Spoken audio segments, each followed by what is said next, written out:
ஒரு உயர்ந்த இடத்துல இருக்கிற ஒருவருக்கும் ரொம்ப எளிய இடத்தில் இருக்கிற ஒருவருக்கும் நீதி சமமாக போய் சேர்க்கிறதா. ரெண்டு புழு ஹஸ்பண்ட் அண்ட் ஒய்ஃப், ரெண்டு பேரும் கணவன் மனைவி அப்படியே பேசிக்கிட்டே போயிட்டு இருக்காங்க, ஜாலியா அரட்டை அடிச்சுட்டே போயிட்டு இருக்கிறாங்க. அந்த நேரத்துல ஒரு வேகமா வந்த ஒரு தேர் இருக்குல்ல, பெரிய தேர், அவர் மேல ஏத்தி அவரை சாவடிச்சிருச்சு, இறந்து போயிடுச்சு அந்த கணவன் புழு. இப்ப இந்த மனைவி தாங்க முடியல, நேரா அரண்மனைக்கு போகுது, ராஜன் கிட்ட போகுது.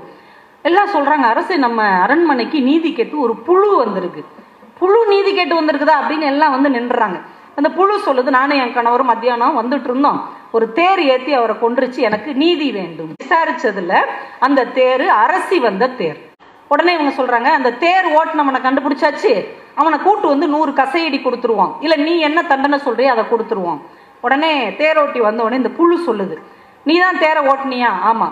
உன்னை யார் ஓட்ட சொன்னா? உள்ள யார் உட்கார்ந்துருந்தா? அரசி உட்கார்ந்துருந்தாங்க. அப்ப அரசி தான் இந்த அரசவைக்கு வரணும். அப்படிலாம் வர முடியாது, தேரை ஓட்டினவே இவன் தான், வேணா தண்டனை கொடுப்பாளனா போயிட்டே இரு அப்படின்னு அந்த புழுவை விரட்டி விட்டுறாங்க. காசியில தானே கங்கை இருக்கு, அதுகிட்ட போய், தாயே எனக்கு நீதி மறுக்கப்பட்டு விட்டது, எனக்காக நீ வந்து நீதி கேட்கணும் காசிராஜன்ட்ட. உடனே கங்கை சொல்லு, அவர் சொல்ற எல்லாமே கரெக்டா தான் இருக்கும், அவங்க மனைவி சொன்னதும் கரெக்டா தான் இருக்கும், போ அப்படின்னுச்சு. இந்த புழுவால தாங்க முடியல, என்ன இவ்வளவு அலட்சியமா கங்கை தாயே சொல்லிட்டாளேன்ட்டு நிறைய ரிஷிகள்கிட்ட எல்லாம் உதவி கேட்டு கடவுளை கூப்பிட்டு வச்சு கேக்குது, இந்த மாதிரி எனக்கு அநீதி வழங்கப்பட்டு விட்டது, நீங்க வாங்க அப்படின்னு. எப்ப அவன் கணவனுக்கு விதி முடிஞ்சு போச்சு, அதனால அவன் முடிஞ்சு போயிட்டான், நீ கிளம்பு அப்படிங்கிறார். அப்படியா, விதியை நீங்க தான் முடிப்பீங்களா?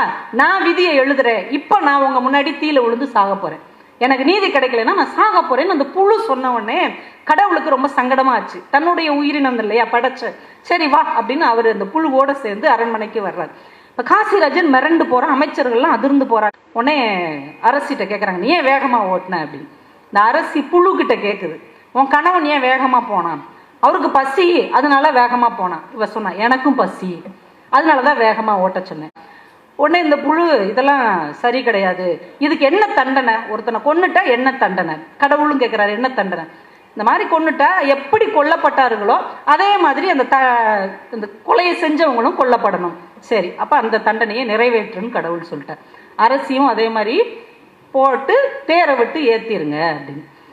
அரசர் அப்படியே கையெறு நிலையில நிக்கிற, தண்டனையை நிறைவேற்றுங்க அப்படின்றாங்க.